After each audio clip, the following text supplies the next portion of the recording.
start reading? Was it just that we read lots as a family? But actually, initially my reading scores were higher than average, and in general I was in top sets for everything. The only area in which I really had great difficulty was my spelling.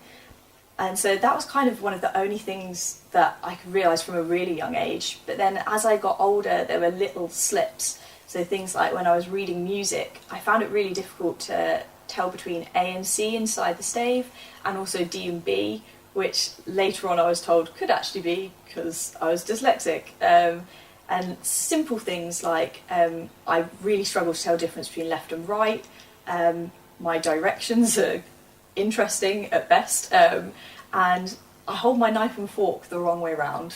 And all these little things that have been happening for years, I didn't realise could be part of dyslexia. I think the major changes, looking back, the first kind of time you could really see it coming into effect was around transition from GCSE to A-level. At GCSE I kind of flew through. I worked, but I didn't work incredibly hard, and I got quite good grades. At this point I was really enjoying school. I think looking back, that was probably that actually I was finding all of my other subjects quite easy, and English was actually the one I was struggling with. It didn't make sense in my head the way other subjects did. And then I think the jump to A-level was where it really started to kick in. My grades took a bit of a tumble. I was working much harder. I remember being much more tired. And then the same again at going into degree.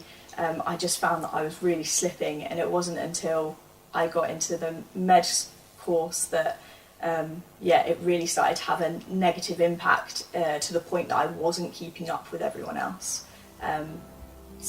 Looking back, I think it took quite a while for those signs to kick in, and it wasn't until kind of late secondary school that those deficits really started to catch up with me.